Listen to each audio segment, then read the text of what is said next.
អូនត្រីមកបេះត្រីនេះផ្លែច្រើនណាស់សិតតែផ្លែនេះបងប្អូនទេសិតតែផ្លែណាអូផ្លែដល់ហើយទុំល្អ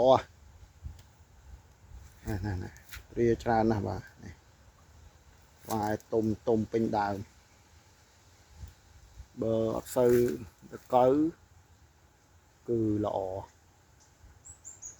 ឆ្ងាញ់ហ្មងបាទស្រួយស្រាប់នេះគឺពត្រា3រសជាតិបងប្អូននេះផ្លែដល់ផ្លែមកដើមដឹងប្រហែលគីឡូទេបាទបើផ្លែយ៉ាងនេះបងប្អូនឃើញនេះអូយសិតតែផ្លែផ្លែដល់ហើយពេលនេះបងប្អូនសព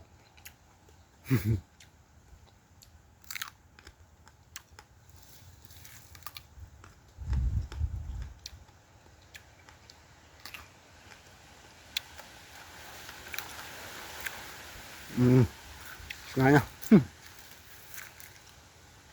ស្រួយស្រាប់មកបងប្អូននេះ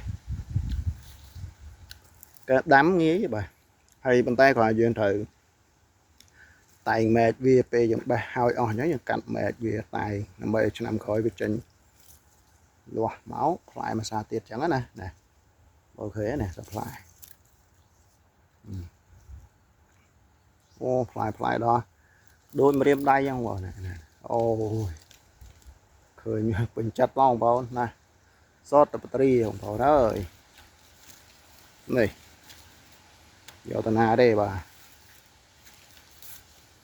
ផ្លែនោះផ្លែនេះឃើញទេផ្លែដល់ហើយផ្លែនេះបាទណា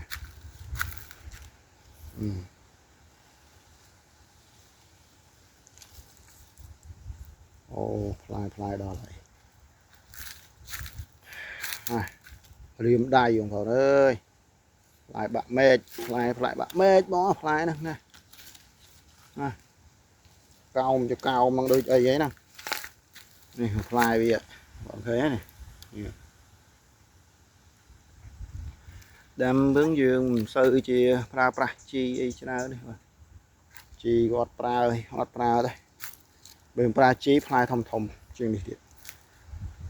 នេះយើងអត់ប្រើជ្រុះពេញដើមហ្នឹងបាទនេះហើយពេលយើងបេះម្សាយើងតែងមែកវាទៅឆ្នាំក្រោយផ្លែទៀតណាផ្លែដល់ហើយនេះធំមួយធំនេះបងធំនេះដៃខ្ញុំបេះបានប៉ុណ្ណាដៃឆ្ងាញ់ហ្មងខ្យល់វូទៀតបងប្អូន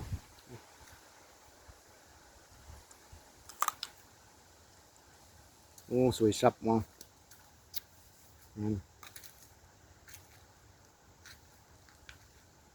ផ្លែឡងមែកតោដល់ដៃហើយនេះបងឃើញអូផ្លែដល់ហើយផ្លែនេះទីដាំបត្រីបានផ្លែច្រើនបើមានពលឺថ្ងៃខ្លះផ្លែដល់ឃើញអូផ្លែច្រើនអូมันក៏ហូមបាទពុយស្រាប់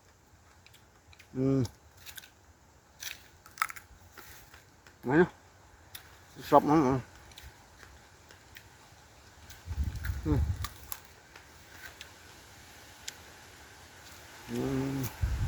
ផ្លែដល់ដៃណាហាត់ទុំចោលណា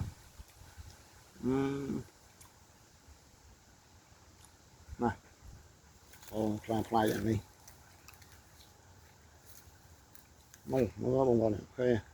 ក្រហមគ្រប់មែក